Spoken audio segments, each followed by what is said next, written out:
Hello. So today's episode of the Clone Wars is the Walther PPQ versus the Canik TP9 SF. So they kind of cloned the 99, the Walther 99, when they kind of came out with this, which is real close to what the PPQ and the PDP is. So this has got a 15 round. You can get 18 round. Matter of fact, you can tell this is how close they are because you can use the mags from the Canik in the Walther, and if you have 18 round ones of these, they'll fit in there, but this is 15 round. So they're that close. Matter of fact, they're close enough that you can actually swap the slides. So you could take the slide off of the Walther and put it on the Canik and put the Canik slide on the Walther, and they function like that. So they're pretty close to identical. They may not look the same, but a lot of the internals are the same. So you've got the typical, there's the mag release. This is a M2 series, so that it's got the Americanized version of the mag release. And the slide release is on both sides. It's ambidextrous. The mag is swappable. There's a takedown. It's kind of Glock style with the Glock style trigger safety. And it's got the 3-dot sights. Now the trigger on both of these are awesome. That's why I bought the Walther to begin with, is the trigger is just incredible on it. And the Canik kind of followed through, so it's the same mechanism. Now this one comes with an 18 round.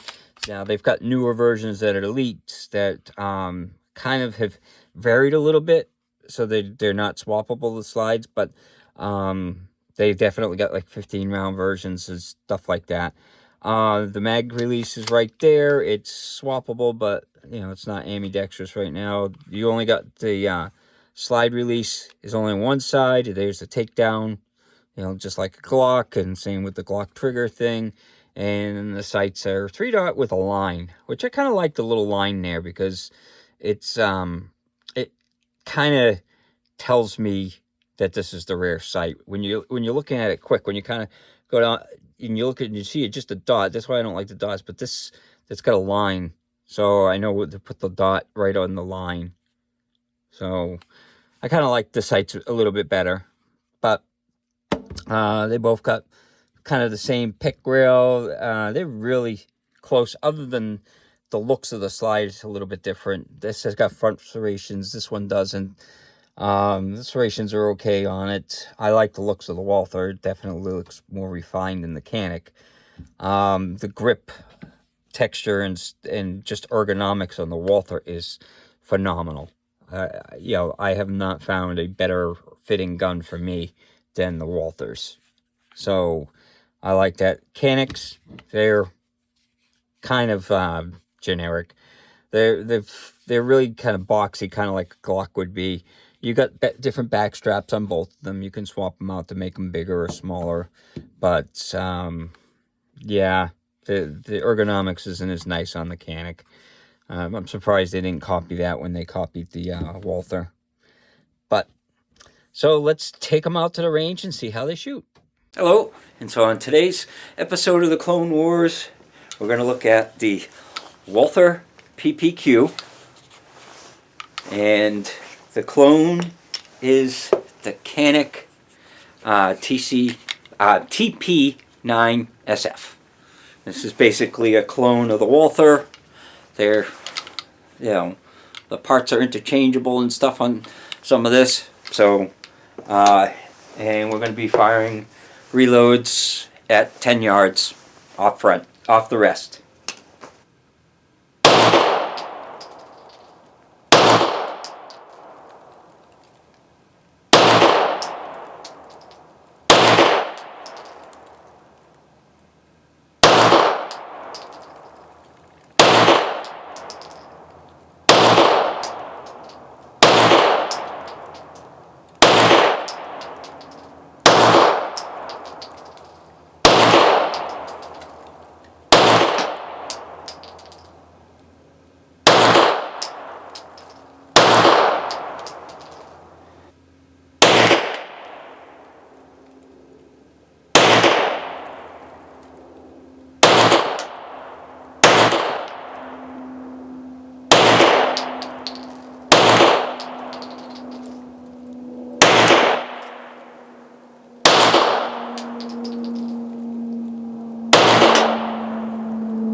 So out at the range, I shot them off a rest, so that way I could, get as accurate as possible.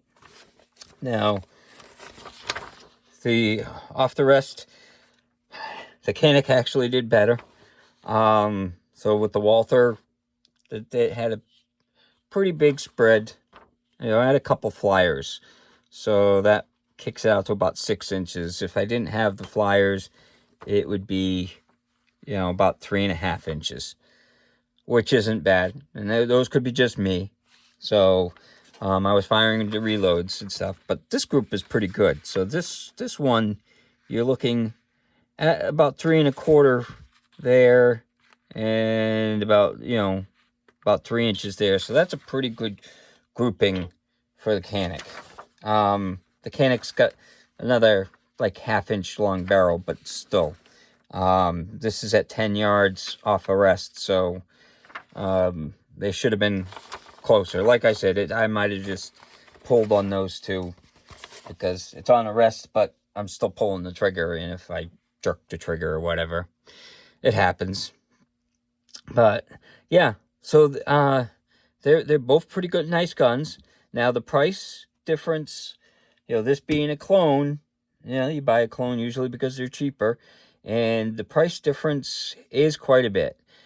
The Walther PPQs will run you, I paid like $630 for it, so they're like $600 to $650 in that range, whereas the Caniks, this one was, $289 when I bought it. Now they've gone up a little bit, but still, you can find them from $300 to like $500.